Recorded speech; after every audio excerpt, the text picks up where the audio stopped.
Hi students, welcome to Vijayata IAS Academy Hindu Editorial Analysis. In today's Hindu newspaper, one important article related to impact on Indian economy due to growing tensions between Russia and Ukraine. For the past few days, there is continuous analysis on what will be the impact on Indian economy and global economy. Finally, the war is taking place. Now we see the real dangers, what are already visible in our Indian economy, and the article is also suggesting one or two suggestions how we can improve Indian economy. Here, already we can see in today's newspaper itself the news like Russia-Ukraine crisis to further choke coal supply. War has put Indian coffee exports to Ukraine in jeopardy. Now you can see already the impact of the war is visible. Now you can see that even our finance minister also said Ukraine war a challenge for India's growth. India seeks alternatives for Russian coking coal imports. It is given in Mint today's newspaper. So already the impact is already visible in our Indian economy. In that context, this article is highlighting various important issues related to economy and what are some of the solutions. It is starting with the impact on global economy. The combative advent of the Russian military into Ukraine early Thursday has predictably spooked markets across all asset classes of the world over. It is affecting almost every sector of the entire global market. Now it is listing what are the various sectors which are being affected as of today. Already oil prices surged to an 8-year high. Few days ago, analysts were expecting that it may touch around 100 or 3-digit number. Finally, it touched. And stock markets tumbled with Indian bourses crashing nearly 5%. So Indian stock market, impact on Indian stock market also. Rupee dipping perilously close to 76 to a dollar mark.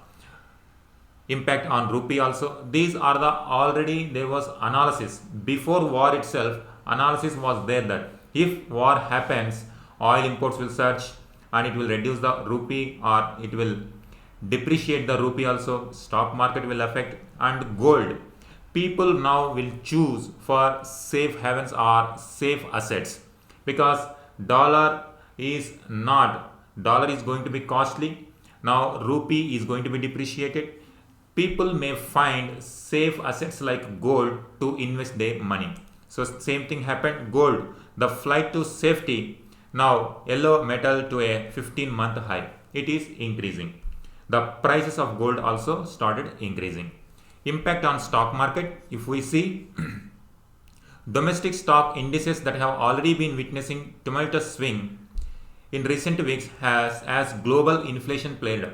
Already before war itself, global inflation was increasing, and US Federal Reserve also signaled further throttling of easy money. If US Federal Reserve takes such kind of step, it will affect the global economy. Because of that, already stock markets are in doldrum. Now, because of this war, already new damages are going to happen for stock market. One more danger is like already United Nations Security Council also is meeting. Meetings are happening on what to do with Russia, and if any new sanctions are imposed on Russia, now once again it is going to affect global economy and Indian economy. How UNSC decides to tackle Russia in its vote. Whatever UNSC will decide on Russia, it is also going to have impact on world economy. While India has thus far preferred not to take any side. So far it has not taken any side. Now once UNSC resolution put to vote, now India's stand will become clear. It will have further ripple effects on Indian economy. Fence sitters so far who have not decided any issue whether to support Russia or whether to support Ukraine, those are fence sitters not deciding anything or being neutral. Now they have to see they will also see the impact of this particular development. There could be double-edged economic ramifications for those sitting on the fence. Double-edged means if you support this kind of development, if you support Russia, whatever Russia the benefits by supporting Russia you will get. At the same time, you are going to attract the criticism from the other side, and it is going to have impact on strategic relations, political relations, and economic relations. This could deter Indian interest, be it in terms of trade financing, investment flows, even banking transfer, as calls to bar Moscow from SWIFT global payment network grow louder. These are the various impacts that can any economy is expected. Trade financing means trade flow movement will not take place properly. It will hinder trade investment flows also. Investments cannot move from one country to the other country. For example, if we take Russia here if sanctions are imposed on Russia, now the impact on imports and exports to Russia is going to be affected. Investment flows, Indians cannot invest in Russia, Russian investment cannot come into India. Already India had good relations with Russia, it has ties with defense related products. Now they are going to be affected. Even banking transfers, SWIFT is a global payment mechanism. There are people who are expecting that SWIFT will cancel the Russian transactions. So it will have huge impact on Russian economy and also the consequence effects on European and other world economy. Here SWIFT is Society for Worldwide Interbank Financial Telecommunications System, SWIFT system, messaging network used by banks and other financial institutions to quickly, accurately and securely send and receive information such as money transfer instructions. So it is a communication system where payments are done securely and quickly and accurately. So this is a organization founded in 1973. It is based in Belgium. Now it is in today's Indian Express newspaper, European Union to freeze assets of Putin Lavrov. No calls on SWIFT yet, but still as of now there is no call on SWIFT yet. But once SWIFT decides, once sanctions are imposed on SWIFT mechanism also on Russia, it will have consequences on different countries, because those whoever having transactions with Russia, now Russia is having transactions with Europe do have transactions with Russia. Now SWIFT mechanism is the one which is in between, which is facilitating quick and accurate transfers. Now entire system is going to be collapsed. Now this will have effect on other parts of the world as well. When it comes to India, impact on Indian imports. For now, Russia's oil exports have not been explicitly targeted yet. India's imports of petroleum products from Russia are only a fraction. Mainly we import oil related products from Middle East or West Asia. From Russia, very fraction only we are importing to its total oil import bill, thus replaceable. So we can replace whatever we are importing from Russia. But getting alternative sources for fertilizers and sunflower oil, which we are importing, and it becomes difficult to find alternatives. So it affects India's imports from Russia. When it comes to exports to Russia account for less than 1% of India's total export. Pharmaceutical and tea could face some challenges, as will shipments to CIS countries. Here CIS means Commonwealth of Independent States. These were once part of USSR. Later, when USSR got disintegrated in 1991, USSR became 15 independent countries. Later, with some agreement, they joined together and formed CIS countries. Now these countries have relations with India.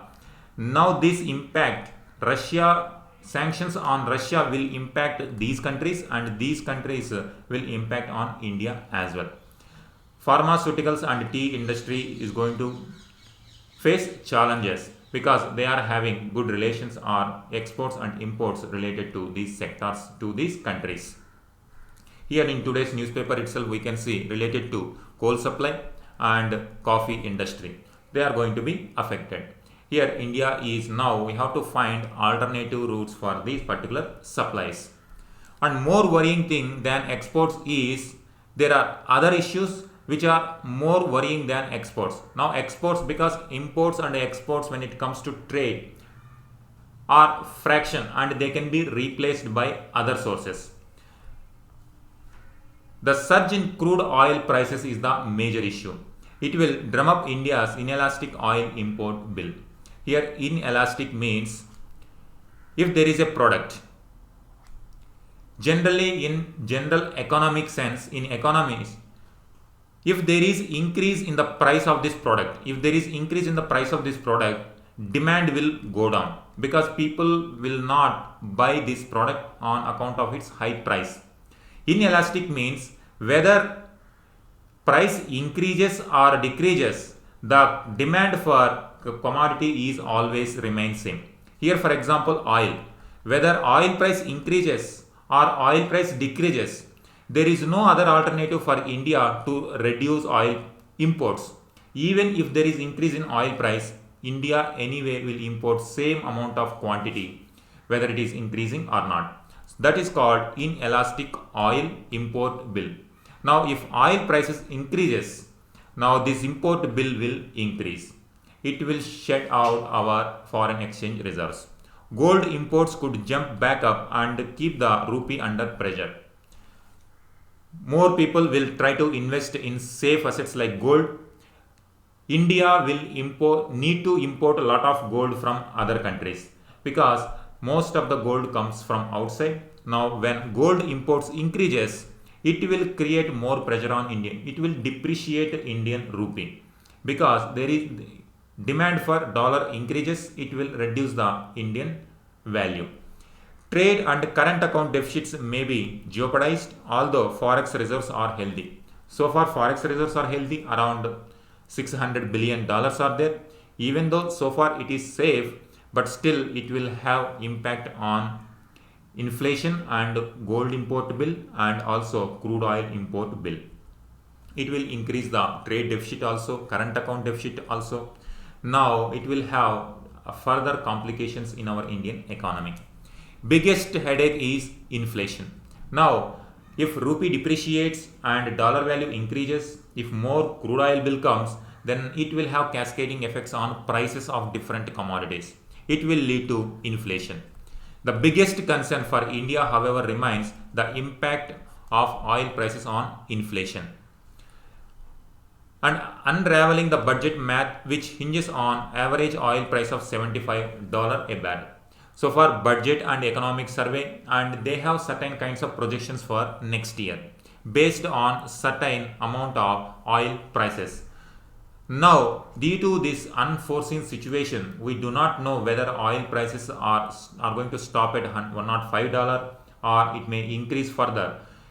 Based on that, all these calculations and projections are going to vary. One of the major issue is our inflation.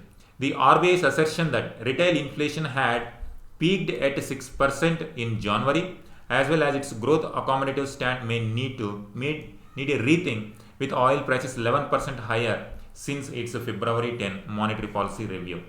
Already in just 20 days, already there is an increase in oil prices. Now inflation, earlier it was expected that we may reach maximum up to 6%. Now rise in oil prices will increase the inflation. There is an assessment from RBI that for every 10% rise in oil prices, 0.5% inflation will increase. Suppose if 20% rise, then 1% will increase in inflation. Now it will have consequences on other industries and sectors. One suggestion, it is saying fiscal related mathematics.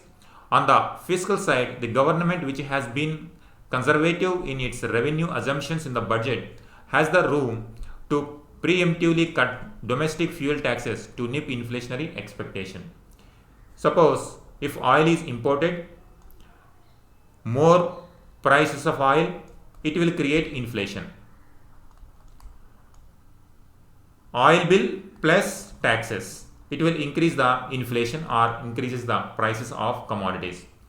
Now because already it has estimated conservatively, so it can cut the fuel tax so that some burden can be reduced on the prices of economy.